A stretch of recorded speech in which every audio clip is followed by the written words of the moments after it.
le roi Charles III qui vient de quitter le palais de Buckingham pour l'abbaye de Westminster et qui est donc à bord du carrosse du jubilé de la reine et non pas le carrosse doré qui sera utilisé pour la fin de la cérémonie et qui est à l'image de la couronne, apparemment équipé d'une caméra sculptée dans le bois du vaisseau de l'amiral Nelson. Oui, alors ce carrosse est très intéressant. D'abord, il a l'avantage d'être très confortable. Climatisé. Bien plus que le carrosse doré.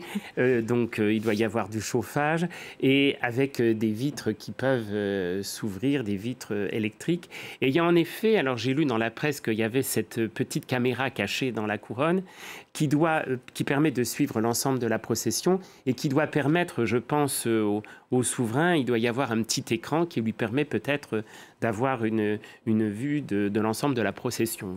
Je ne sais pas si c'est le cas, mais en tout cas, c'est un carrosse qui est très confortable parce que le carrosse d'or d'État qui date du milieu du XVIIIe siècle, qui est absolument somptueux, est suspendu par des lanières et tous les souverains qui l'ont emprunté, il était utilisé pour l'ouverture du Parlement jusqu'à la Seconde Guerre mondiale, provoque des mouvements et donne l'impression d'être sur un bateau.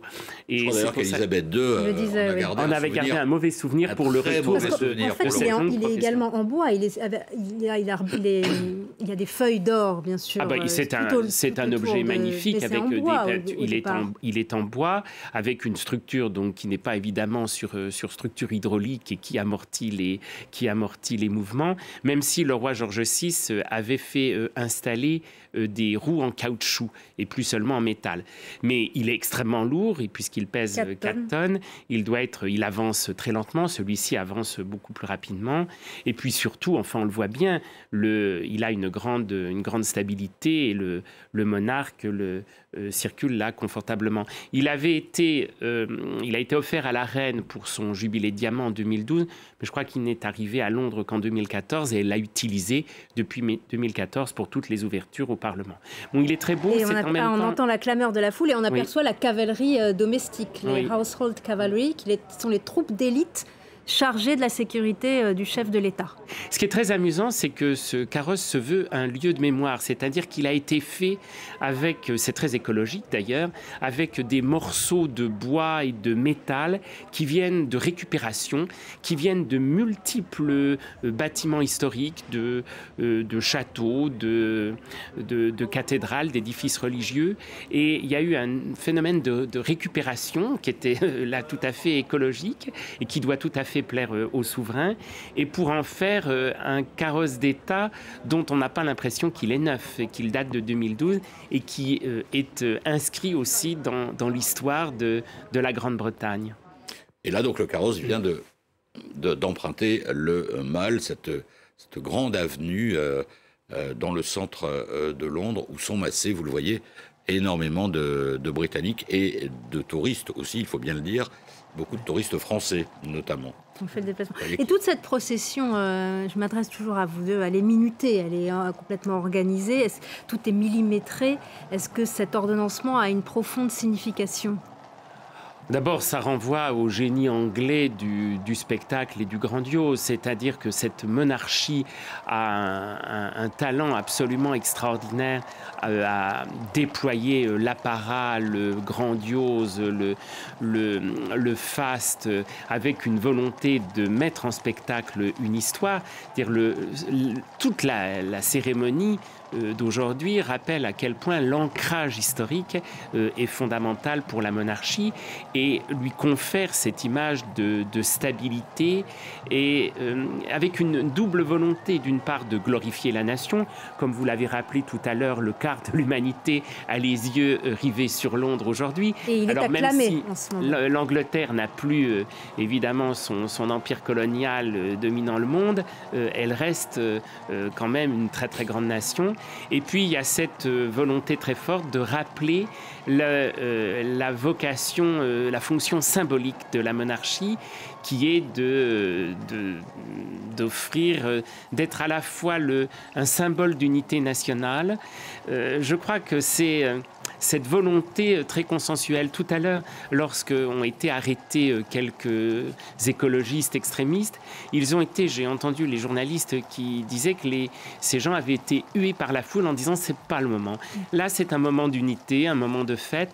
Certes, l'Angleterre a des difficultés, mais à une époque où s'effondrent partout les traditions et où les institutions se fragilisent partout en Europe et partout dans le monde, on se dit que la monarchie fait mieux que résister. Et précisément parce qu'elle réussit à concilier à la fois la continuité et l'adaptation.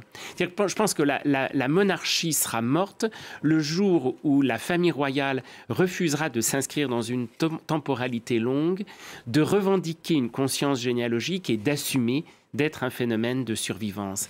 Et là, on a véritablement ce phénomène de survivance qui est mis en spectacle, puisque cette cérémonie à laquelle nous allons assister tout à l'heure est un mémorial, c'est-à-dire c'est presque un drame historique. C'est la reconstitution d'une cérémonie religieuse extrêmement codifiée, qui s'inspire directement du fameux Liber Regalis qui est conservé dans la bibliothèque de Westminster et qui a compilé au XIVe siècle le déroulement des sacres.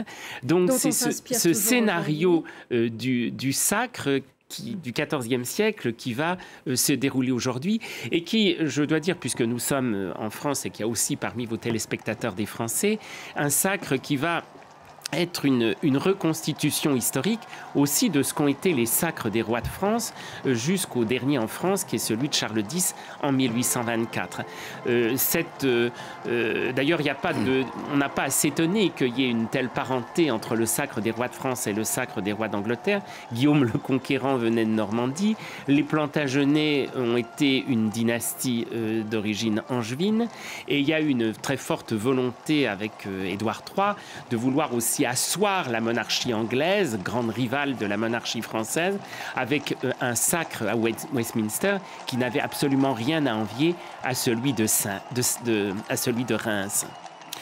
Mais vous parliez d'écologistes radicaux, mais il me semble que c'était des républicains, des anti-monarchistes qui ont été arrêtés.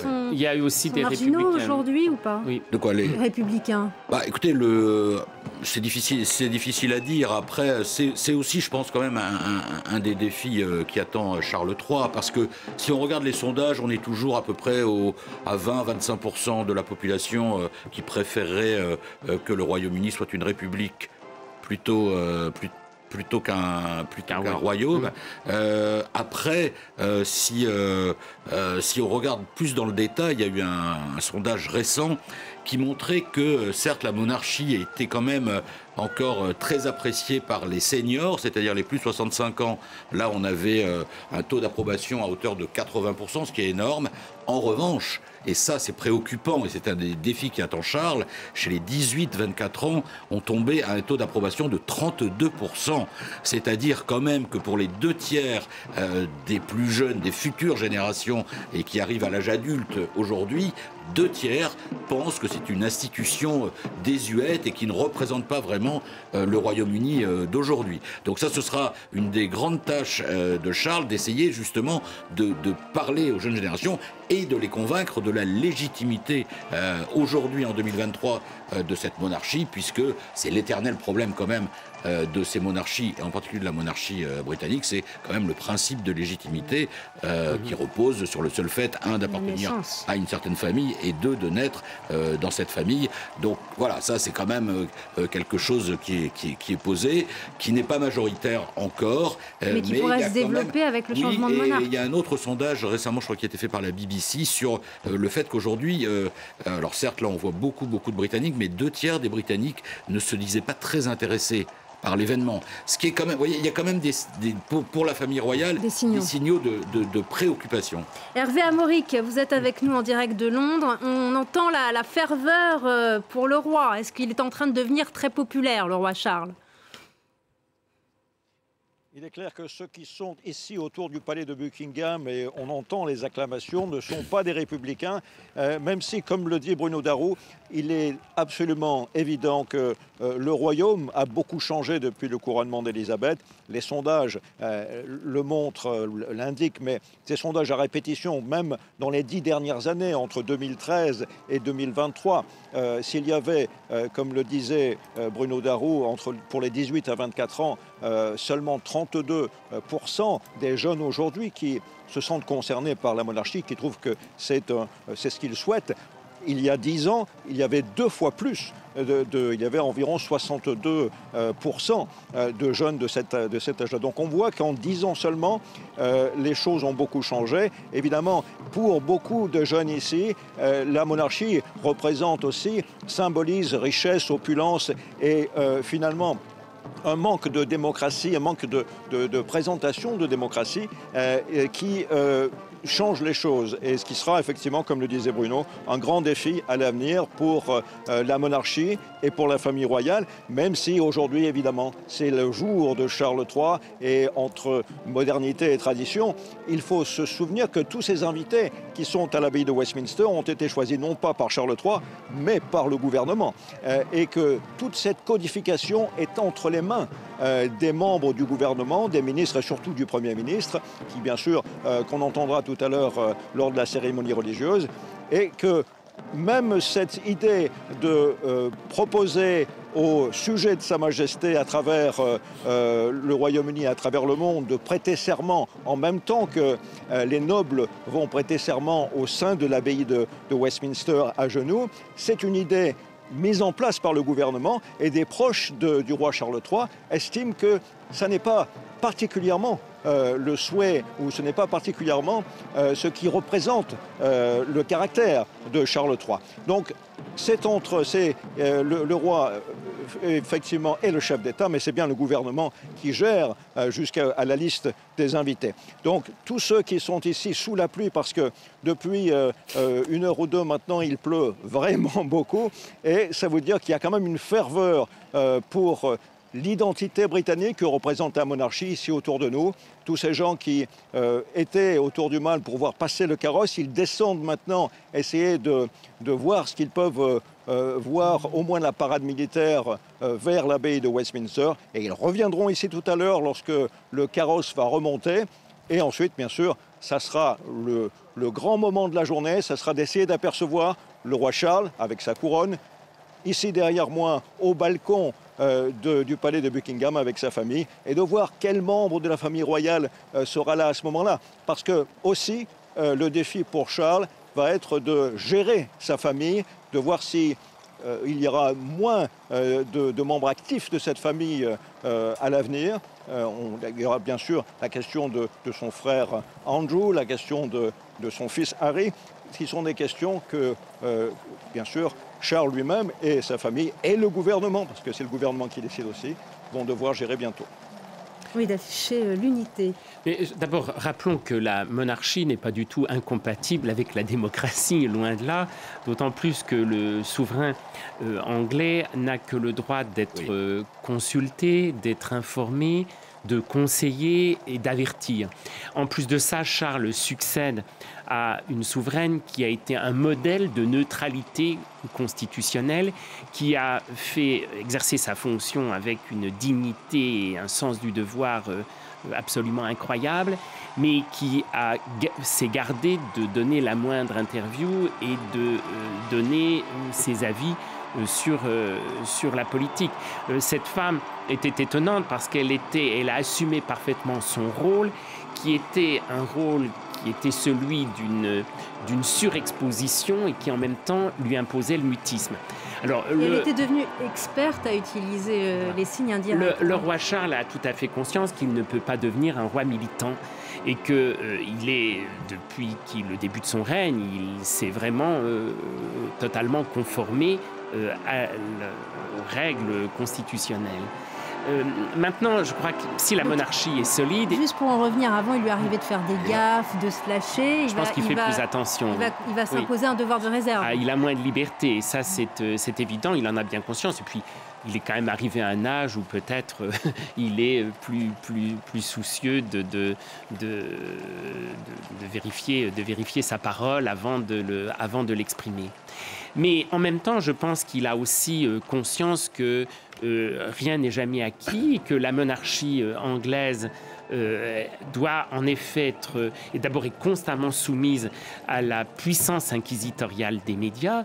La singularité de la monarchie, c'est d'être fondée sur un rapport particulier entre un peuple et une famille avec ses grandeurs, avec ses faiblesses, avec ses petitesses, avec ses disputes, avec ses jalousies, comme ma famille et comme la vôtre.